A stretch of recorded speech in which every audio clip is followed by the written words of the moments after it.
let's see. So class. Yes. All right. So we're going to do Euler's method to approximate particular solutions of a first order differential equation. Calculator es muy necesito para una problema.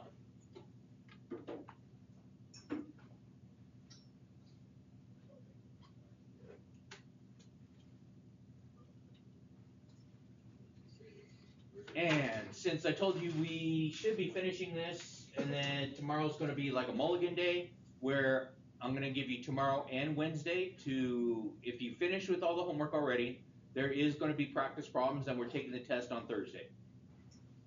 Okay? Then we have 3 sections from Unit 6, and that's it.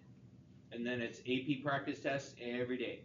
When are you going over the AP practice? I was intending on doing it this morning, but when the people that were at the test and took the test weren't here, I'm like, yeah, but then, had to go with this. So we'll go over it later. I'll give you the answer key once we're done with this. Okay. All right. So Euler's method to approximate. So when we do this, I'm pretty sure all this stuff right here doesn't really make sense. So basically, this right here, what do you think that means? F of x sub naught, y sub naught. That's initial, but it's also a differential equation. So it has an x and y into the function. So it has a dy dx is equal to something. So I plug in my x and y into the function. The h is the increment that I'm actually going over, that I'm moving over to get the y value, to eventually get a known value and then approximate a value close to that. Here's what this looks like. My known, I know the slope at this point. Using this method, I'm going to go over and I'm going to approximate a slope at that point. And then, since I'm moving over a little bit more, okay, I'm going over to here, I'm going to try to find the slope at that point. Because I'm approximating this, I don't want to jump straight to there, from there to there. It's going to be off. I want to be close as I can to that by moving over in very small increments. So it would be like there and then going like that. So it is still an approximation, but we're using this method to step over to get those. Now, I'm going to start with what I circled the first time. So it's going to be y1 is equal to y sub naught, bless you, plus h quantity times f of x sub naught, y sub naught.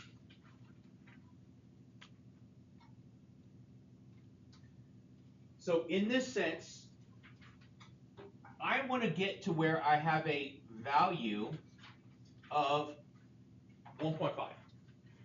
That's my x value of 1.5. So my starting value is x equals 1. So I'm going to start off with x equals 1. And the next one after that is going to be x equals 1.25. Where did I get the 1.25? This h is my step. That's how much I'm going over. And then I'm going to do it again. After I get this y value, then I'm going to do it again, and I'm going to have x equals 1.5.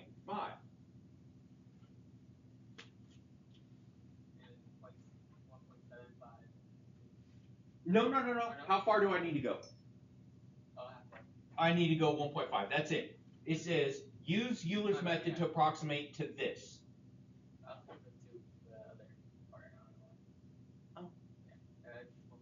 Yeah.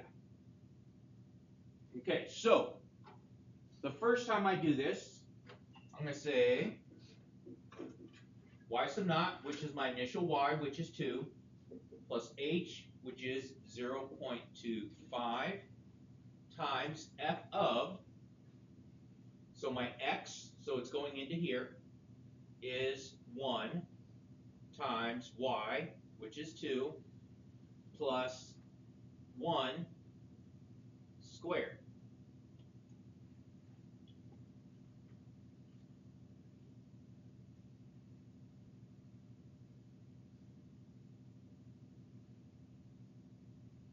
And handy dandy calculator.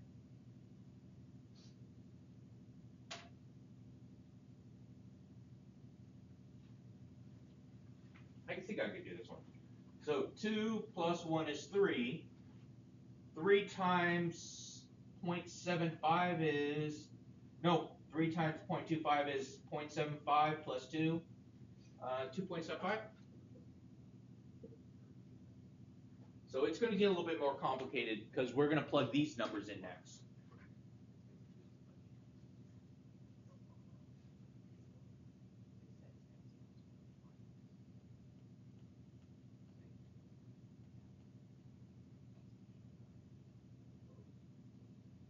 You have a question?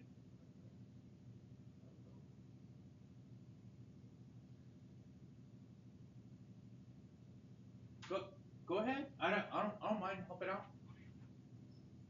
Are you okay with my plugging in here? I don't get where you got the f of x initial, y initial. That's this right here. So this is where I'm getting that. So this is going to be there. So I'm going to have, so this was my x, my times y plus x squared. That's where that is. And it came from right here. So my initial x sub naught, y sub naught, that means I'm plugging the x and y into this right here.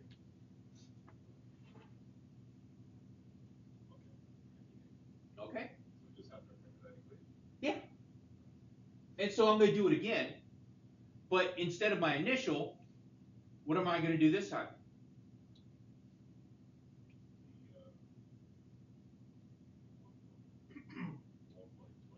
Very good, 1.25. So let's see. So instead of it being y sub naught here, what am I going to have for the next one? This is y2. This is going to be my second time I'm doing this. Because that's what I had for my y1, right? 2.75 plus my step, my h doesn't change, 0.25 times quantity, my x, what is my new x value? 1.25, very good. So 1.25 times 2.75 plus 1.25 squared.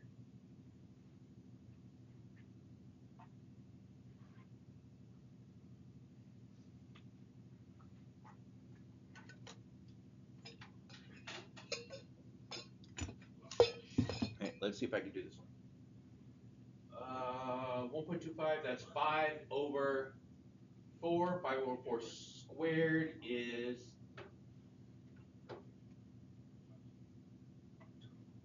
25 over 16. That is 5 over 4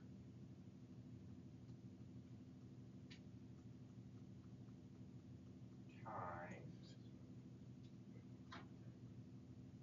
Can I tell you, or do you want to figure it out? Tell me. It's 4. It's 4. Okay, even easier. Thank you. Yeah, because I'm stuck on this one right here. I'm like, I don't like using decimals. Fractions work better for my brain.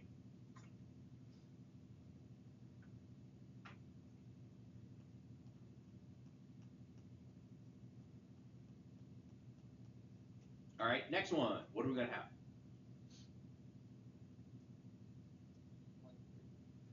So I'm doing it again? Why am I doing it again?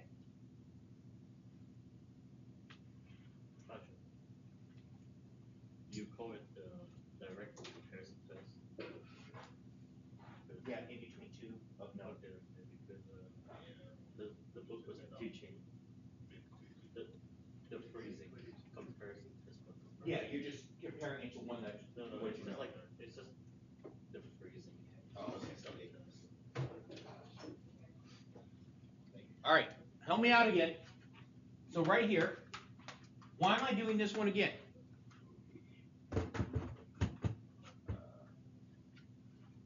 Joseph, can you tell me why I'm doing this again? You're not 1.5 yet. It's not at 1.5 yet, right? But on this one, it's going to be 1.5, right? So, can you help me? Help me, talk me through this. That'll be 4 Plus 0.25 times quantity of 1.25. 1 point, what? Alright, 1.5. 1.5, very good. Times 4 plus 1.5 squared.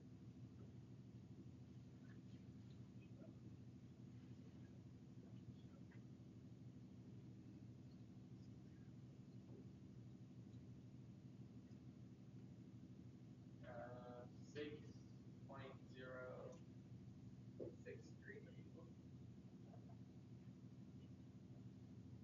6.3? Yeah. Okay. Now, what is this actually? So it says use Euler's method to approximate this. So my coordinate that I have there is going to be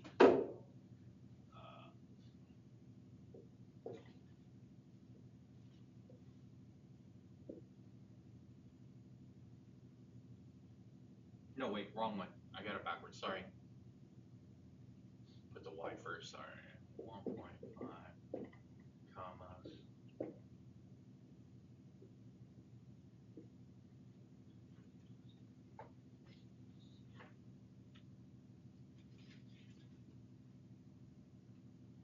So going back to my graph of this, it's basically asking for what is this point right there.